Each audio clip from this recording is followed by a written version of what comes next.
Start कर रहे हैं ओशियनोग्राफी।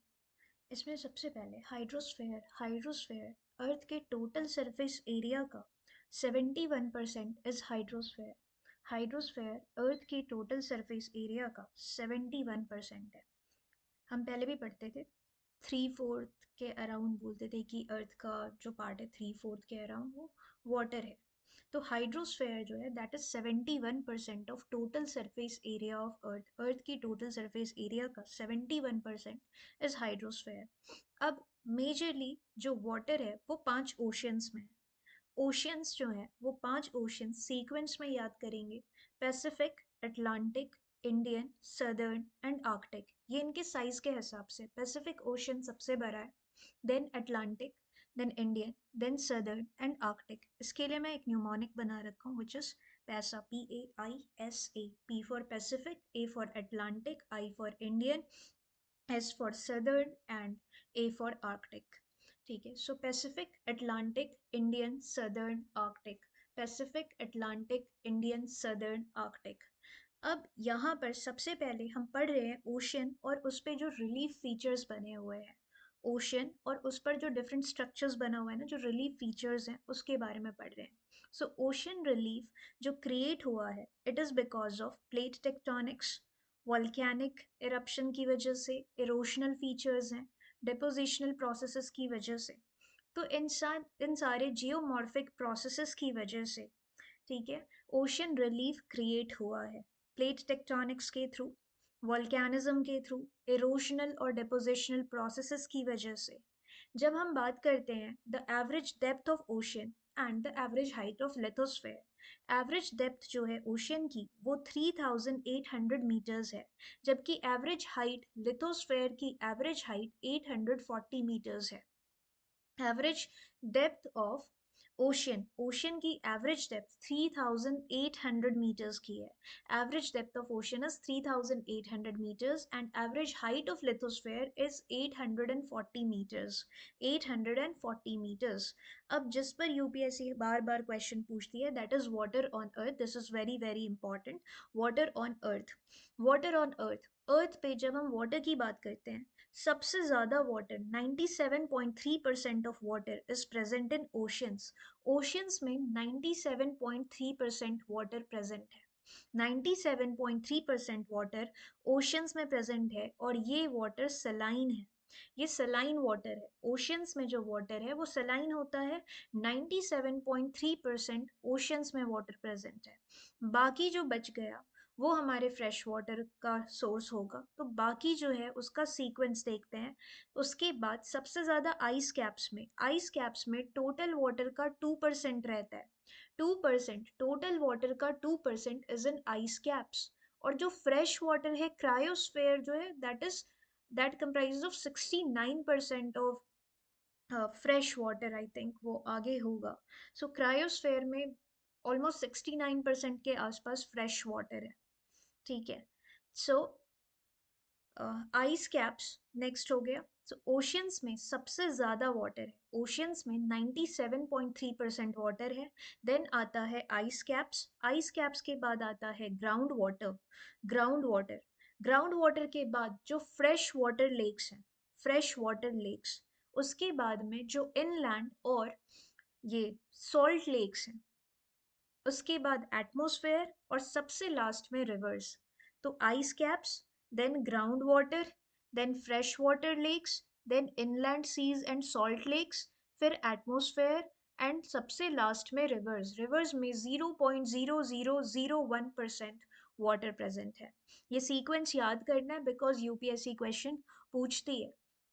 तो वाटर ऑन अर्थ की बात करें, सबसे ज़्यादा वाटर ओशंस में प्रेजेंट है 97.3%। उसके बाद और ओशंस में जो वाटर है वो सलाइन वाटर है, सलाइन वाटर है। और उसके बाद में वाटर जो सबसे ज़्यादा जहाँ प्रेजेंट है वो है आइस कैप्स। आइस कैप्स में 2% वाटर प्रेजेंट है। देन आता है ग्राउंड वाटर। ग्राउंड वाटर के बाद fresh water lakes. Fresh water lakes के बाद इनलैंड सी और जो ये सॉल्ट लेक्स हैं वो। देन उसके बाद एटमॉस्फेयर और सबसे कम रिवर्स में पानी प्रेजेंट है। रिवर्स में वाटर सबसे कम प्रेजेंट है which is 0.0001% of the total water. ठीक है, अब आगे बढ़ते हैं। हमको यहाँ पर पढ़ना है ओशियानिक रिलीफ फीचर्स। ठीक है, तो कुछ मेजर ओशियानिक रिलीफ फीचर्स हैं और कुछ माइनर फीचर्स हैं। हम पहले पढ़ने जा रहे हैं मेजर ओशियानिक रिलीफ फीचर्स। तो इसमें तीन चीजें पढ़नी है: continental shelf, continental slope and abyssal plain. Continental shelf, continental slope and abyssal plain.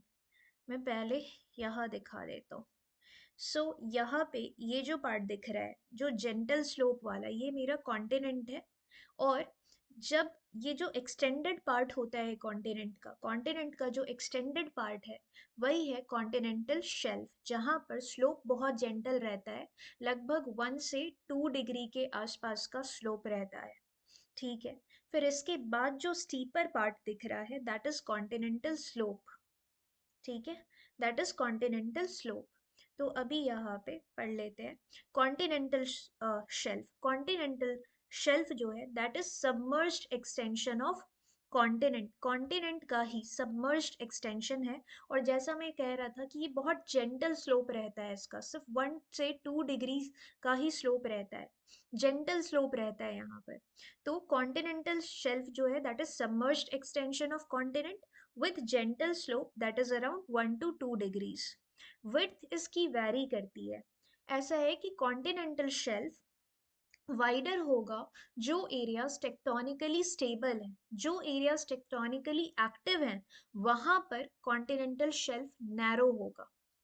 ठीक है, कॉन्टिनेंटल शेल्फ स्टेबल एरियाज में, खुद सोचो, जहां पर टेक्टोनिकली एक्टिव एरियाज हैं, वहां पे तो कॉन्टिनेंटल शेल्फ के एग्जिस्ट कर, मतलब कॉन्टिनेंटल शेल्फ बहुत नैरो होगा। क्यों? क्योंकि वहां पर डिस्टर्बेंस है, वहां पर अर्थक्वेक्स आ रहे होंगे, वॉल्केनिक एरप्शंस हो रहा होगा।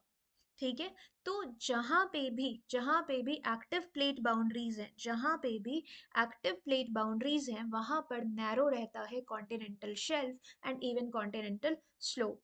डेप्थ की बात करें, कॉन्टिनेंटल शेल्फ का जो डेप्थ होता है on an average, that is 200 meters, but ये 500 मीटर्स के अराउंड भी जाता है, पॉसिबल है।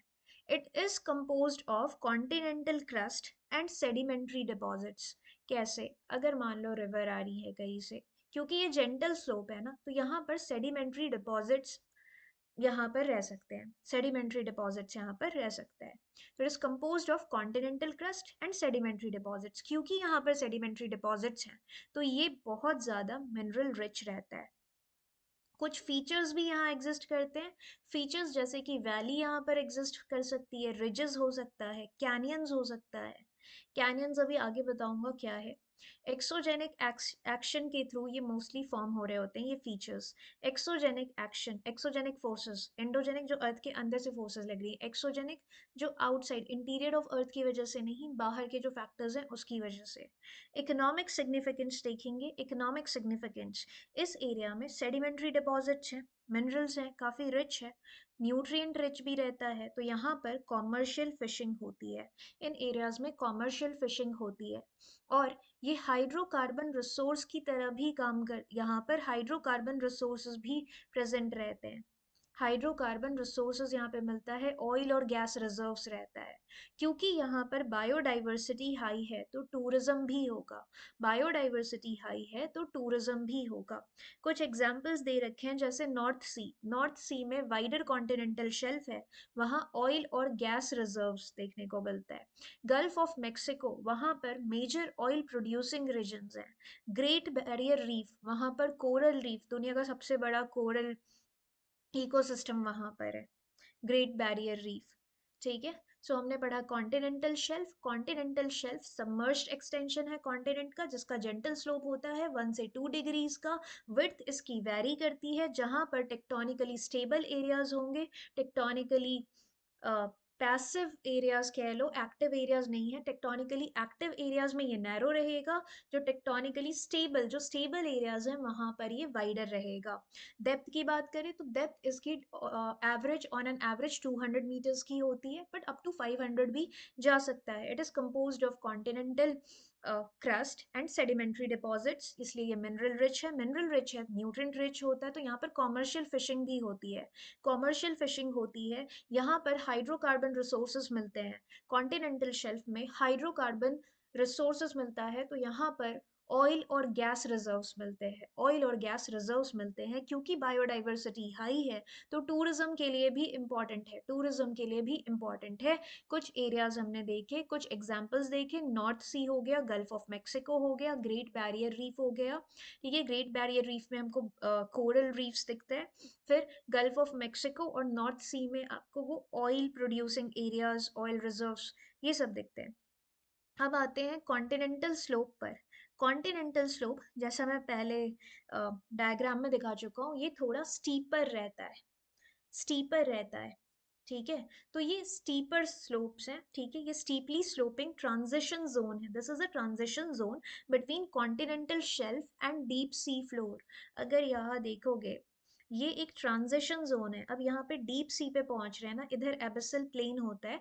ठीक है, तो कॉन्टिनेंटल स्लोप जो है वो एक ट्रांजिशन जोन है कॉन्टिनेंटल शेल्फ और डीप सी के बीच में, डीप सी फ्लोर के बीच में। ठीक है, so this is a transition zone between continental shelf and deep sea floor. अब इसका जो स्लोप रहता है वो 3 से 6 डिग्रीज का नॉर्मली रहता है, 3 से 6 डिग्रीज का नॉर्मली रहता है। बट 25 डिग्रीज तक भी ये जा गया है, कुछ एरियाज में 25 डिग्रीज तक भी जा सकता है। डेप्थ इसकी वैरी करती है, डेप्थ 200 से लेकर 3000 मीटर्स तक होता है। डेप्थ इसका 200 से लेकर 3000 मीटर्स तक, और उससे ज़्यादा भी हो सकता है। यहाँ पे भी कुछ फीचर्स दिखेंगे, जैसे क्लिफ, कैनियन, स्टीप स्लोप्स, ये सब दिखेंगे। यहाँ पर एक एग्जांपल दे रखा है Monterey canyon, this is in California coast पर है, कैलिफोर्निया की कोस्ट पर है मॉन्ट्रे कैनियन।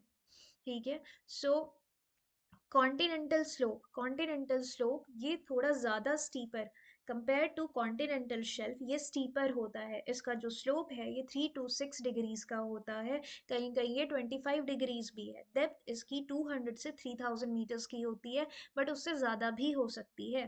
ठीक है, अब क्या होगा, अब क्या होगा यहाँ पर, क्या होता है, क्योंकि कॉन्टिनेंटल स्लोप जो है ये स्टीपर है, तो यहाँ कोई डिपोजिशनल फीचर नहीं होता, डिपोजिशनल फीचर नहीं होता। यहाँ पर ऊपर से अगर एरोडेड मटेरियल आ रहा है तो नीचे इसके डीप सी फैंस बनता है, जैसे एलुवियल फैंस बनते हैं रिवर्स के केस में, वैसे ही यहाँ डीप सी फैंस बनता है। कॉन्टिनेंटल राइज जो एरोड होकर सेडिमेंट्स आता है ना, वो इसके बॉटम पर इकट्ठा हो जाता है, और वहीं से वो कॉन्टिनेंटल राइज क्रिएट हो रहा होता है। And then turbidity current, resource exploration के लिए ये इम्पॉर्टेंट है, रिसोर्स एक्सप्लोरेशन यहाँ पर करा जा रहा है, बट अभी भी कोई टेक्नोलॉजी बहुत ज़्यादा डेवलप नहीं करी गई है इसको एक्सट्रैक्ट करने के लिए, स्टडीज़ ये सब चल रही है। ब्लेक प्लेट्यू ये यूएस में है, एग्जाम्पल है। ठीक है, एंटार्क्टिक स्लोप फ्रंट, ये कुछ एग्जाम्पल्स हैं इसके। कॉन्टिनेंटल स्लोप समझ गए। देन आता है एबिसल प्लेन, एबिसल प्लेन को डीप सी प्लेन भी बोलते हैं। This is vast flat expense of ocean floor. Depth इसकी 2000 मीटर्स से ज़्यादा होती है, डेप्थ इसकी 2000 मीटर्स से ज़्यादा होती है, 2000 to 6000 मीटर्स या उससे भी ज़्यादा इसकी डेप्थ हो सकती है। This abyssal plain is composed of fine grain और सेडिमेंट्स। यहाँ पर क्ले, सिल्ट, सैंड, बहुत फाइन ग्रेन सेडिमेंट्स होते हैं।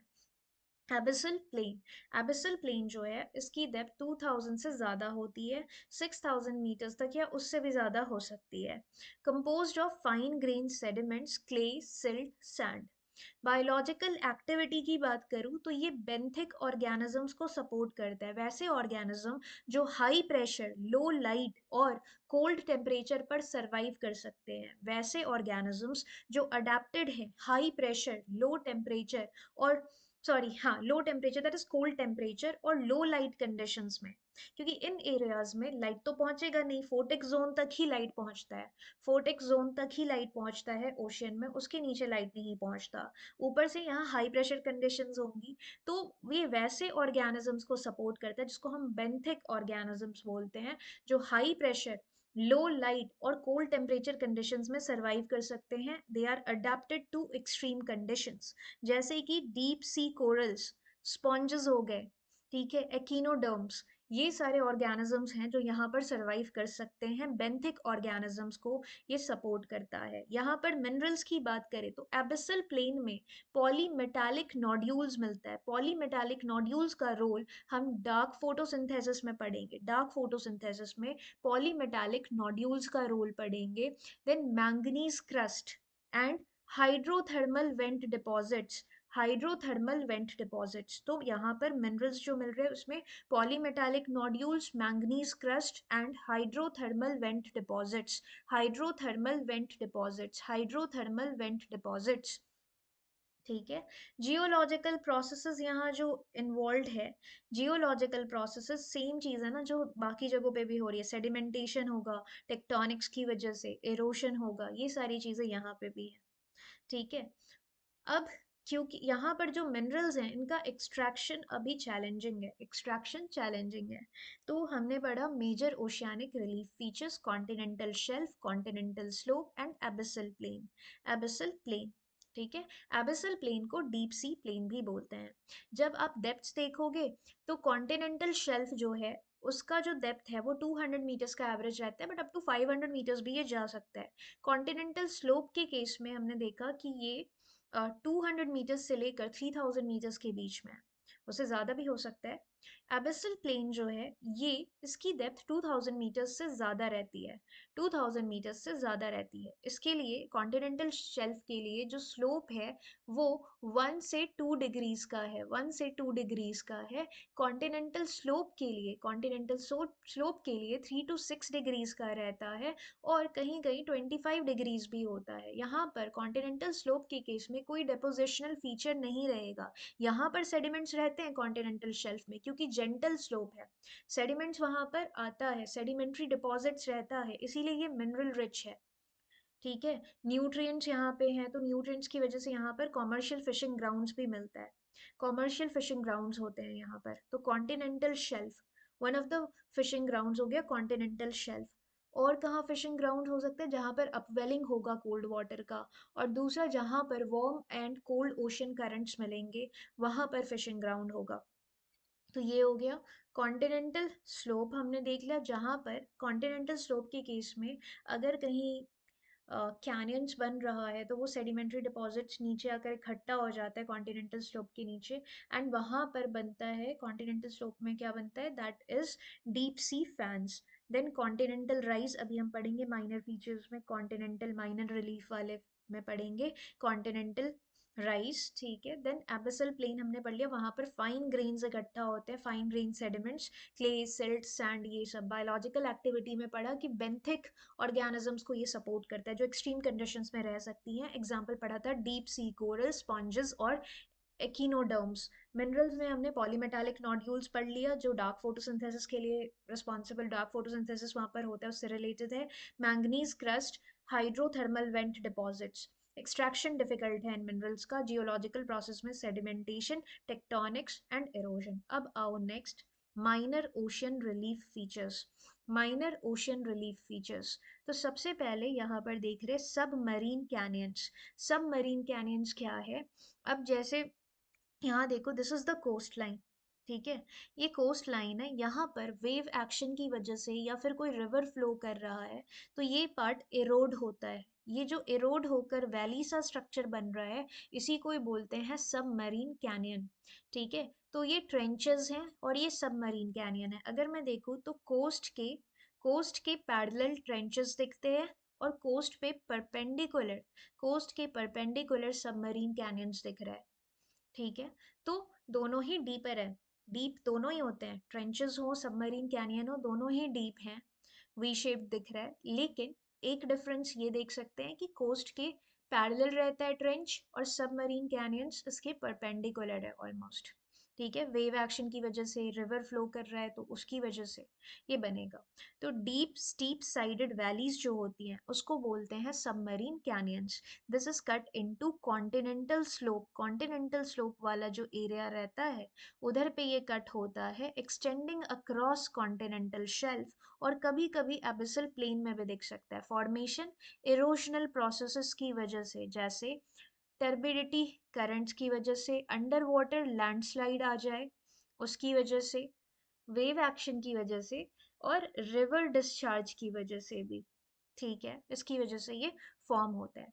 अब ये एक कॉन्ड्यूट की तरह काम कर रहा है, यहाँ से जो सेडिमेंट्स आए वो कहीं ना कहीं जाके तो इकट्ठा होगा ना, तो ये एक कॉन्ड्यूट की तरह काम करता है सेडिमेंट्स के ट्रांसपोर्टेशन के लिए। ठीक है, so it acts as conduit for sediment transport from continental shelf to deep ocean. तो कॉन्टिनेंटल शेल्फ से डीप ओशियन में सेडिमेंट्स ट्रांसपोर्ट हो रहा है through what, through submarine canyon. Submarine canyons के थ्रू क्या हुआ, यहाँ कॉन्टिनेंटल शेल्फ से डीप ओशियन में सेडिमेंट्स ट्रांसपोर्ट हो रहा है और यहाँ पर फॉर्मेशन होता है, क्रिएट होता है deep sea fans. Deep sea fan जैसे एलुवियल फैन क्रिएट होते हैं रिवर्स के केस में, यहाँ क्रिएट होता है डीप सी फैन। ठीक है, ये हैबिटेट प्रोवाइड करेगा मरीन लाइफ्स को। ठीक, हडसन कैनियन एक एग्जाम्पल है। अब है कॉन्टिनेंटल राइज। कॉन्टिनेंटल राइज, अब देखो जो कॉन्टिनेंटल स्लोप और एबिसल प्लेन का जो मीटिंग पॉइंट होता है वहां पर जेंटली स्लोपिंग सेडिमेंट्री डिपॉजिट रहता है। जैसे ये देखो, दिस इज कॉन्टिनेंटल स्लोप और इधर एबिसल प्लेन है। मैं बस एक बनाया था स्कीमेटिक। ठीक है, तो इधर कॉन्टिनेंटल स्लोप है, इधर पूरा एबिसल प्लेन और उसमें बहुत फीचर्स अलग अलग दिख रहे होते हैं। ठीक है, तो ये एबिसल प्लेन है इधर। तो ये जो पार्ट है जहाँ पर कॉन्टिनेंटल स्लोप और एबिसल प्लेन मिलते हैं वहाँ पर सेडिमेंट्स डिपॉजिट हुआ होता है, बहुत जेंटल सा स्लोपिंग फीचर होता है, उसको बोलते हैं कॉन्टिनेंटल राइज। ठीक है, सो जहाँ पे भी कॉन्टिनेंटल स्लोप और एबिसल प्लेन मिलेंगे वहाँ पर सेडिमेंट्री डिपॉजिट्स होगा और एक जेंटल सा स्लोप क्रिएट होगा। उसी चीज को हम बोलते हैं, उसी फीचर को बोलते हैं कॉन्टिनेंटल राइज। यहाँ पर एक्यूमुलेटेड सेडिमेंट्स जो हैं वो कॉन्टिनेंटल शेल्फ से और स्लोप से, यहाँ पर सेडिमेंट्स जो हैं वो कॉन्टिनेंटल शेल्फ से और स्लोप से आकर यहाँ इकट्ठा हो गए हैं। ये ट्रांजिशन जोन है between continental margin and deep ocean basin. तो कॉन्टिनेंटल मार्जिन और डीप ओशियन बेसिन के बीच में ये एक ट्रांजिशन रहता है। यहाँ पर एक एग्जांपल दिया हुआ है, Amazon continent rise north eastern and southern America. North eastern part of South America, South America coast के नॉर्थ ईस्टर्न पार्ट में। Okay, next is trenches. Trenches क्या है, this is the deepest part of the ocean. जो deepest part होता है ocean का उसको trenches बोलते हैं। और ट्रेंचेस कभी भी कन्वर्जेंट प्लेट बाउंड्री पर बनेगा। ठीक है, ट्रेंचेस जो है वो कन्वर्जेंट प्लेट बाउंड्री पर बनता है, डाइवर्जेंट प्लेट बाउंड्री पर ट्रेंचेस नहीं बनते हैं। ट्रेंचेस कन्वर्जेंट प्लेट बाउंड्री पर बनते हैं। तो ये है क्या, ये लॉन्ग नैरो डीप डिप्रेशंस होते हैं ओशियन फ्लोर पर। लॉन्ग नैरो डीप डिप्रेशन रहता है, इसी को ही ट्रेंचेस बोलते हैं। ट्रेंचेस में भी जो डीपेस्ट पॉइंट रहता है वो अलग पॉइंट्स होते हैं, कुछ बहुत डीप। ट्रेंचेस जो है वो बहुत एरिया, बहुत लंबे एरिया में रह सकता है, लेकिन इसमें भी कुछ बहुत डीप पॉइंट्स होते हैं। जैसे मैरियाना ट्रेंच। मैरियाना ट्रेंच जो है उसमें जो डीपेस्ट पॉइंट है उसका नाम है challenger deep. Mariana trench deepest trench है और ये पैसिफिक ओशियन में है, पैसिफिक ओशियन में है। ठीक है, सुंडा ट्रेंच ये इंडियन ओशियन में और यहाँ जो है वो है सुंडा डीप। देन फ्रेम स्ट्रेट ये आर्कटिक ओशन में है एंड यहाँ पर मोलॉय होल है डीपेस्ट पॉइंट। पेट्रोरिको ट्रेंच, नाम से ही पता है पेट्रोरिको ट्रेंच कहाँ होगा, अटलांटिक में होगा। यहाँ पर जो डीप पॉइंट है, डीपेस्ट पॉइंट है वो है Milwaukee deep. Milwaukee deep, Milwaukee deep. ठीक है, तो हमने पढ़ लिया सबमरीन कैनियंस, फिर कॉन्टिनेंटल राइज, फिर पढ़ा ट्रेंचेस। ट्रेंचेस में मरियाना ट्रेंच पढ़ा, Sunda trench, Fram strait, Puerto Rico trench. Mariana trench बहुत फेमस, सबसे डीप, कहाँ पर, पैसिफिक में, पैसिफिक ओशन में। यहाँ पर जो डीपेस्ट पॉइंट है वो है चैलेंजर डीप। ट्रेंचेस की वैसे हाइट 6000, सॉरी डेप्थ 6000 मीटर्स से ज़्यादा रहती है। ट्रेंचेस फॉर्म कहाँ होंगे, कन्वर्जेंट प्लेट बाउंड्री पर। डाइवर्जेंट प्लेट बाउंड्री पर ट्रेंचेस फॉर्म नहीं होता है, डाइवर्जेंट पर रिजेस बनते हैं, डाइवर्जेंट पर रिजेस बनते हैं। ठीक है, मिड अटलांटिक रिज एक एग्जांपल है। तो डाइवर्जेंट प्लेट बाउंड्री पर रिजेस बनते हैं, ट्रेंचेस कन्वर्जेंट प्लेट बाउंड्री पर बनता है। ठीक है, सो ये हो गया। अब आगे बढ़ते हैं। नेक्स्ट, यहाँ पर एक चीज़ और है कि जहाँ पे भी ट्रेंचेस बनेगा वहाँ पर जियोलॉजिकल एक्टिविटी ज़्यादा हो रही होगी। तो ट्रेंचेस वहीं बनेगा ना जहाँ पर कन्वर्जेंट प्लेट बाउंड्री है, तो जियोलॉजिकल एक्टिविटी तो ज़्यादा होगी ही, वहाँ सबडक्शन जोन होगा, अर्थक्वेक आ रहा होगा, वॉल्केनिक एरप्शन हो रहे होंगे। क्यों? क्योंकि कन्वर्जेंट प्लेट बाउंड्री है। तो जहाँ पे भी ट्रेंचेस बनेगा वहाँ पर बहुत इंटेंस जियोलॉजिकल एक्टिविटी होती हुई दिखेगी, subduction zone, earthquake, volcanic eruption type चीज़ें दिखेंगी। Next is seamounts. Seamounts ये अंडर वाटर माउंटेन है जो राइज करता है ओशियन फ्लोर से। ये अंडर वाटर माउंटेन्स हैं जो राइज करता है ओशियन फ्लोर से। अगर ये ओशियन फ्लोर है तो इससे राइज करता हुआ ये अंडर वाटर माउंटेन रहता है, इसी को ही बोलते हैं सी माउंट। सी माउंट की हाइट ऑलमोस्ट 1000 मीटर्स की होती है नॉर्मली, बट ज़्यादा या कम भी हो सकती है। ये कहाँ पर बन रहा होगा? ये जहाँ पर हॉटस्पॉट्स होंगे वहाँ पे बन रहा होगा because of volcanic eruption, hotspot के ऊपर। तो ये एक्टिव भी हो सकता है, एक्सटिंक्ट वॉल्केनो भी हो सकता है। ये एक्टिव वॉल्केनो भी हो सकता है, एक्सटिंक्ट वॉल्केनो भी हो सकता है। अगर हॉटस्पॉट के ऊपर है तो एक्टिव रहेगा उस टाइम पर। ये हैबिटेट प्रोवाइड करता है डाइवर्स मरीन लाइफ को, जैसे डीप सी कोरल्स को, स्पॉन्ज को, फिशेस को। ठीक है, एग्जाम्पल दिया हुआ है Davidson seamount. Davidson seamount central California में है। Davidson seamount central California में है। Davidson seamount central California में है। Davidson seamount is in central California. Central California में डेविडसन सी माउंट है। फिर आता है गायट्स। गायट्स क्या है? यही सी माउंट जो है, या फिर आइलैंड्स मान लो, वो ऊपर से इरोड हो गया। इरोड होने के बाद वेव एक्शन की वजह से इरोड हो गया। इरोजनल जो भी एजेंट्स हैं उनकी वजह से वो इरोड हो गया, तो वो फ्लैट टॉप बन जाता है। तो जब ये कुछ ऐसा बन जाएगा ना, फ्लैट टॉप, कुछ ऐसा बन जाएगा स्ट्रक्चर, तो इसको बोलेंगे गायट्स। गायट्स होता है फ्लैट टॉप्ड सी माउंट्स। तो इसके ऊपर इरोजन हो गया, इरोशनल एजेंट्स के एक्शन की वजह से ऊपर वाला पार्ट इरोड हो जाएगा और ये फ्लैट बन जाएगा। तो ये फ्लैट टॉप्ड सी माउंट्स जो सबमर्ज रहता है वाटर में उसको बोलते हैं गायट्स। वेव एक्शन की वजह से और भी इरोशनल एजेंट्स की वजह से ये इरोड हो रहा है। तो ये फ्लैट प्लेट्यू लाइक समिट है, इसका जो टॉप है ना वो फ्लैट है, प्लेट्यू जैसा है, और स्टीप स्लोप्स रहते हैं। Found far from tectonic plate boundaries. Tectonic plate boundaries से दूर रहता है ये। क्यों? क्योंकि अगर टेक्टोनिक प्लेट बाउंड्रीज के आसपास है वहां पर तो फॉर्मेशन हो रहा होगा माउंटेन्स का, फॉर्मेशन हो रहा होगा, सी माउंट्स बन रहे होंगे। बट ये तो इरोजन की वजह से बना है, तो टेक्टोनिक प्लेट बाउंड्री से ये दूर रहेगा। जैसे जैसे इरोड होगा गायट्स फॉर्म हो जाएगा। Provide valuable insight into past sea level changes. Sea level क्या रहा होगा पास्ट में, उसकी भी इंफॉर्मेशन इससे मिल जाती है। जियोलॉजिकल प्रोसेसेस का भी इंफॉर्मेशन मिलता है। मान लो कोई सी माउंट था, फिर वो आइलैंड बना, ऊपर तक आ गया, वेव एक्शन की वजह से वापस इरोड होके वो नीचे चला गया। तो मतलब इससे सी लेवल चेंजेस का भी पता लग ही सकता है, जियोलॉजिकल प्रोसेसेस का पता चल सकता है। तो it provides valuable insight into past sea level changes and geological processes. ये सब सपोर्ट करता है unique ecosystem which are adapted to deep sea environment. जैसे बेंथिक वाला पढ़ा था ना, एक्सट्रीम एनवायरनमेंट, वैसे वाले।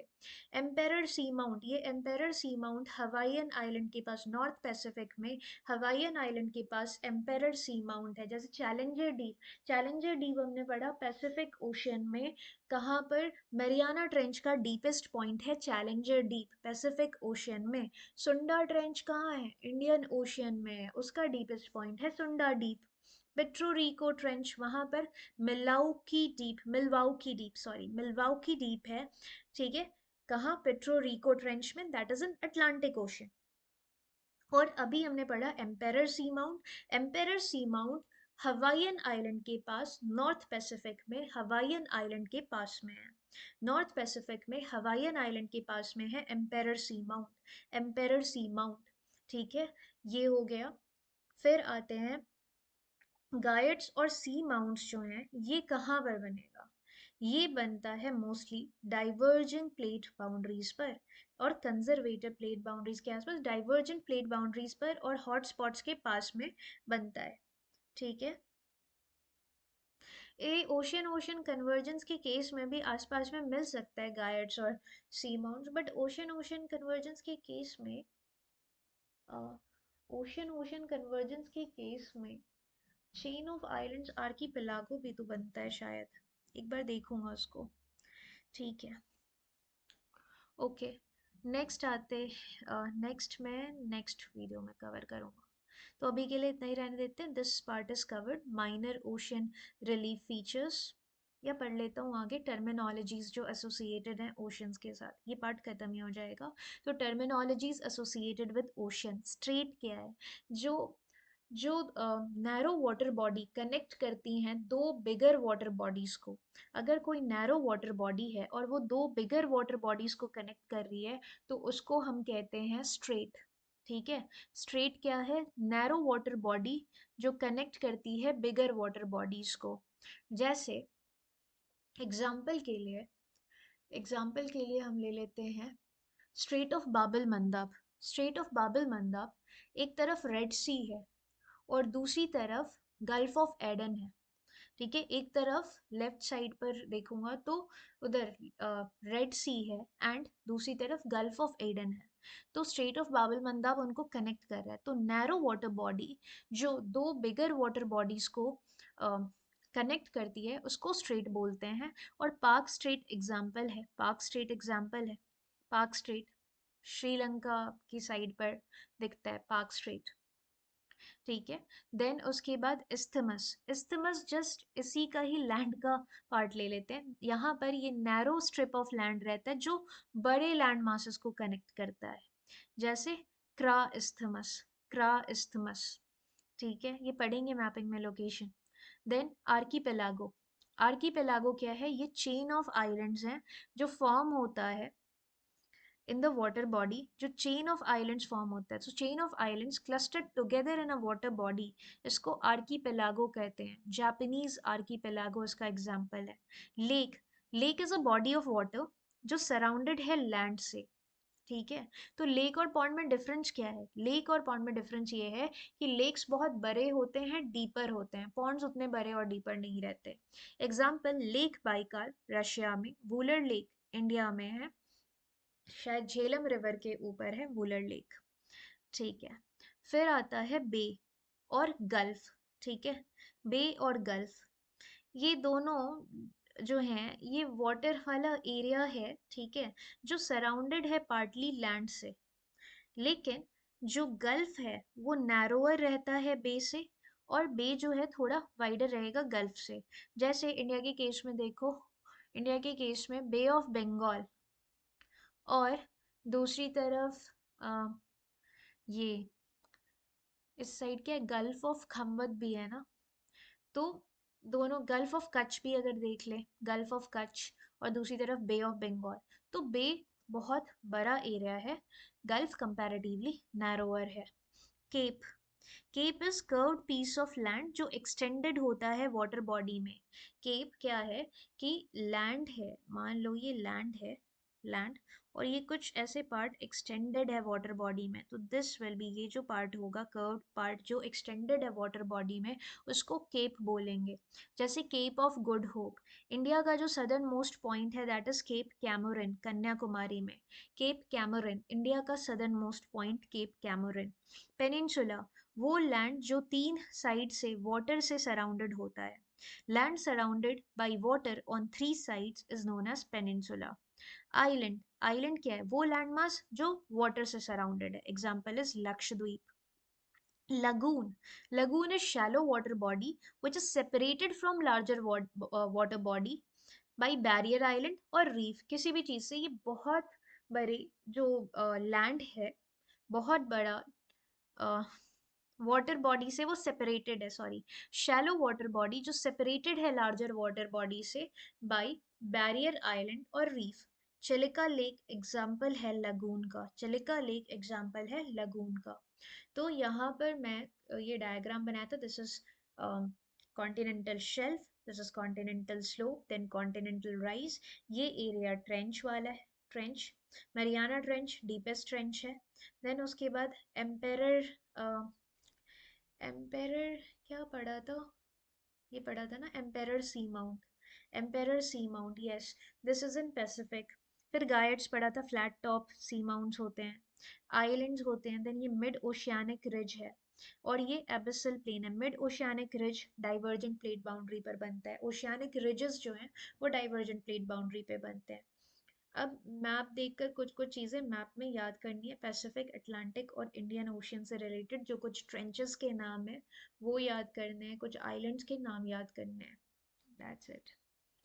तो अभी के लिए इतना ही, अब बाकी नेक्स्ट पार्ट में कवर करेंगे।